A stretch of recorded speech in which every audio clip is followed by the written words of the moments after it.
Hi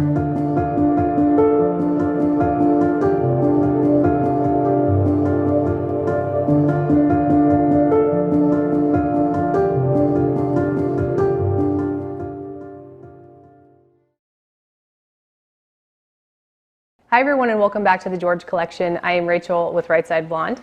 Today it's all about lights, camera, action, and enjoying the show. What better way to celebrate my shop's opening than to wear one of my new shirts?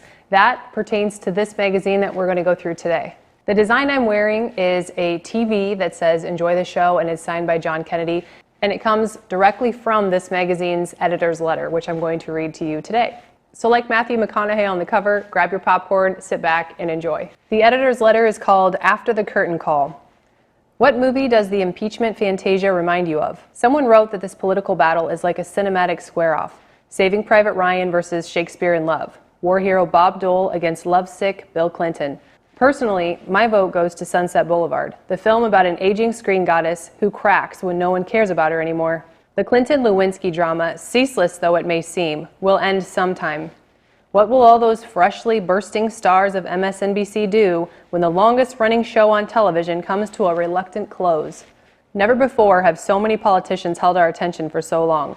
Every day, members of Congress hurl themselves at the camera banks, parrying questions and showing concern. By now, we know all the characters as if they were neighbors. The outraged House managers, the thoughtful senators, and even some presidential hopefuls like John Kerry of Massachusetts, squeezing in a little FaceTime before the big dance. But when the lights go out and the satellite trucks drive away, will these small-screen dramatists be able to endure the relative humdrum of their real lives? I can see it now. Henry Hyde as Norma Desmond, sashaying around an empty television studio and crying out, "Mr. Koppel, I'm ready for my close-up." Amid all the pre-Oscar brouhaha, our minds are on the movies. After a year during which some of the most intriguing political mysteries involved guessing which media stars, from Tom Hanks to Hulk Hogan, might yet run for office, we look at one performer who actually did, Minnesota Governor Jesse Ventura. Kermit Pattison digs into Ventura's tenure as a small-town mayor to see if the ex-wrestler has the gravitas to translate his novelty act into substantive power. Also, contributing editor Tom Dunkel visits the Titanic director Jim Cameron, who's busy warning us about the dangers of technology, even as Washington worries about the dangers of casual sex. In supporting roles, Michelle Cottle, writing her first piece for George, profiles Democratic Senator Joe Lieberman, who, after admonishing President Clinton for his moral failings, seems poised to ascend to the national stage. And contributing editor Brad Wetzler, who spent weeks traveling with Minnesota liberal Paul Wellstone, wonders if Robert Kennedy were running for president in 2000, would his name be Paul Wellstone? We open with Matthew McConaughey and Elizabeth Hurley, the stars of the new film Ed TV, reinventing their favorite political stars in movies. And for the final credits, Gene Siskel and Roger Ebert review the hardest job in the world in this month's If I Were President. Surprise! They give it a thumbs, well, I don't want to give away the ending. Enjoy the show, John Kennedy. The phrase enjoy the show has become synonymous with the movement we're currently in. And so I thought it fitting that I would wear the shirt and have my popcorn ready and go through this magazine all in the same day. Another thing I wanted to show you was the popcorn page in 107's Kid by the Side of the Road book. I was lucky enough to get a signed copy from Juan late last year when I met him in Vegas. What I found sort of ironic was I was wearing some popcorn earrings, and so I had to show them off. And as a result, Juan chose to sign my popcorn page in my Kid by the Side of the Road book. And on this page, Juan writes, "The show is about to begin. Get to your seats." 107. If you haven't yet read Kid by the Side of the Road, I highly recommend it. It's full of incredible information. It's going to be a collector's piece someday, and I mean, look who's on the back of it. Can't beat that. Speaking of Juan, in our last interview, he brought up the fact that the Senate race will be more important than the presidential race. And that got me thinking about all of the other events that require you to, pick somebody and put it in a certain box. Can't say the word. That got me thinking about all of the other ones that trickle down from the top one and how important those are too. I thought this article fit in perfectly with what Juan was talking about. It's called The Battle of the Bulgers. It's about Billy Bulger, so let's begin. Billy Bulger was the most powerful politician in Massachusetts for nearly 2 decades. His brother Whitey was a ruthless mobster who ruled Boston's underworld with an iron fist.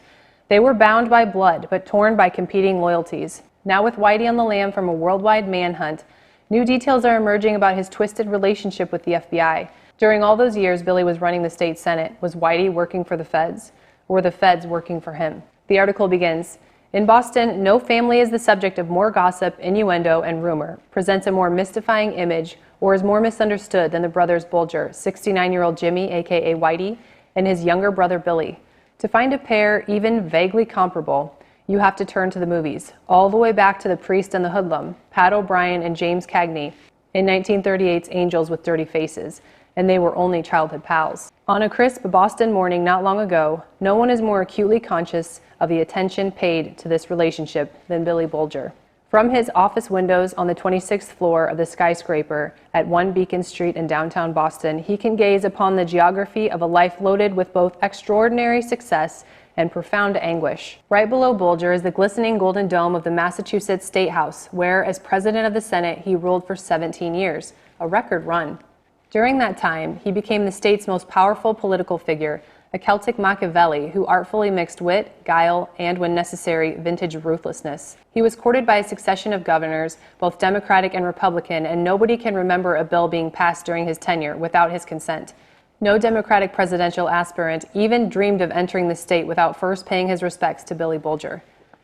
Through these same windows, Billy can also look upon the 12th floor of the old federal courthouse on Post Office Square, where a U.S. district judge is presiding over hearings centering on Whitey Bulger. Whitey has achieved a different kind of celebrity by supposedly becoming the most powerful and feared gangster in Boston. The question before Judge Mark Wolf is unprecedented. Did Whitey, during all those years in which Billy was running the Massachusetts State Senate, work for the FBI as an informant? Or was the FBI really working for Whitey? Depending upon the judge's answer, more than a score of major federal racketeering convictions are in danger of being reversed, to say nothing of the distinct possibility that the FBI might wind up looking like a bunch of not only imbecilic but penny-ante, corrupt Keystone cops. A ruling is expected later this month. To Billy's right, the beginning of the beginnings for both brothers is clearly visible, a place he still calls home, South Boston. The article goes on to talk about his childhood.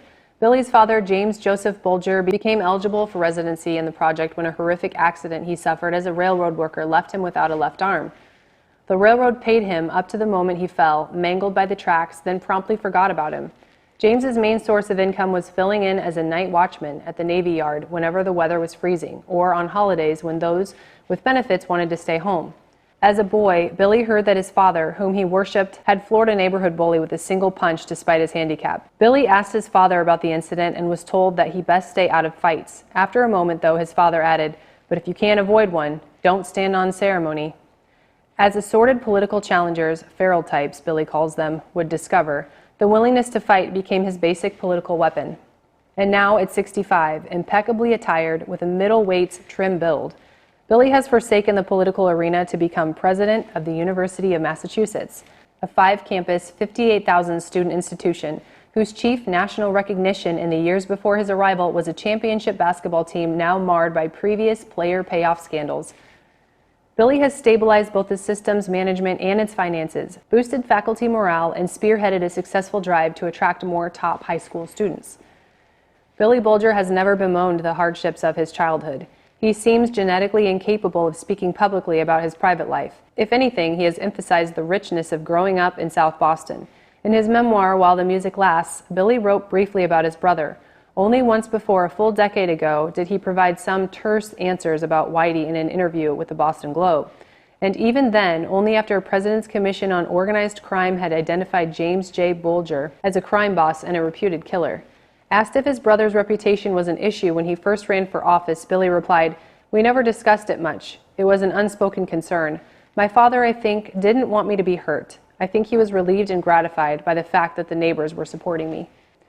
Billy could see all of this, could see all the way across some 6 decades when he slept in the same room with Jimmy, slightly in awe of him, laughing at him and with him, loving him then, loving him still.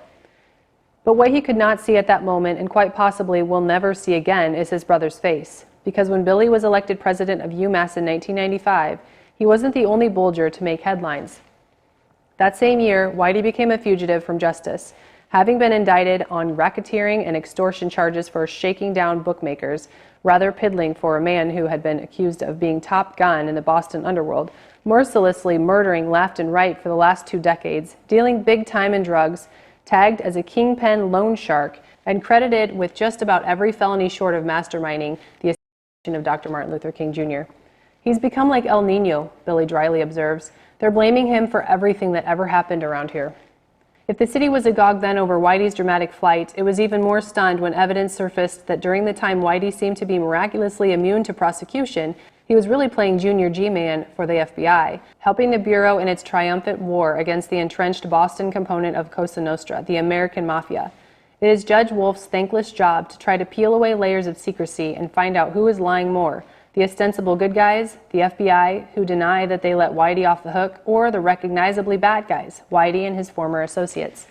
Since his disappearance, Whitey has been featured on America's Most Wanted as well as other national TV shows, to no avail. Criticized for not exactly knocking itself out and pursuing him, the FBI eventually issued a wanted poster offering a $250,000 reward for information leading to Whitey's capture. So far, no claimants have stepped forward, and there is growing suspicion that the FBI would just as soon not have him in custody.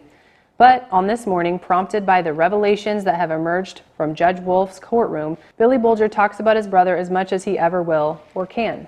Billy has taken a lot of heat about Whitey over the years, but Whitey has taken just as much heat, from the media anyway, because of his high-profile brother.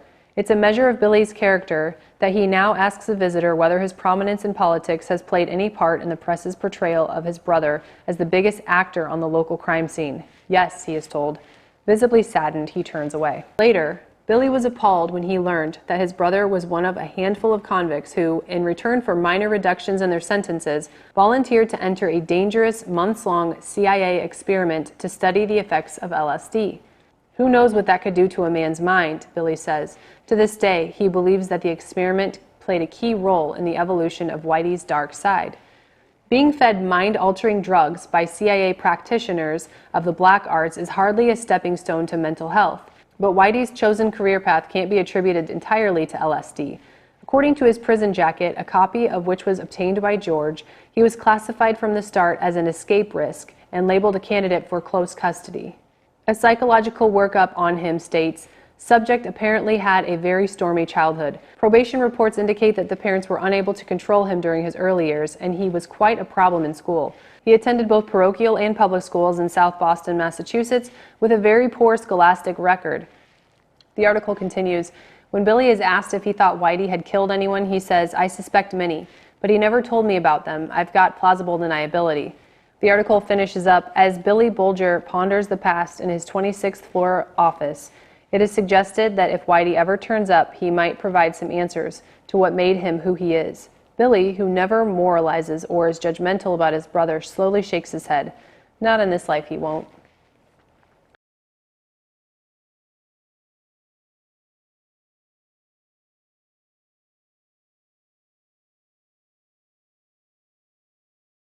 I thought this was an interesting article because it talks about the CIA using LSD. I've done some episodes on that before, but it just happened to be the Massachusetts president of the Senate's brother who was embarking on that. And then it raises the question, how much did each of them know of the other, and how much control did the people who had control over Whitey have over Billy, if any? Just something to think about. As we move into the next cycle of choosing who we want to be in charge, I think it's important for us all to dig a little deeper than to just look at surface value qualities, because you just never know what's going on behind the scenes. That does it for the March 1999 George Collection video for today. I hope you all enjoyed. Have a great week, and I'll see you next time.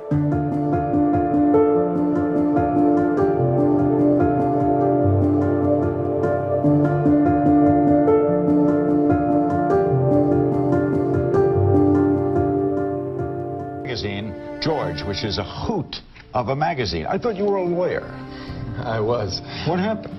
Well, we decided, I mean, actually taking a cue from folks like yourself and you around the 1992 election that there was an opportunity here to change the definition of a political magazine.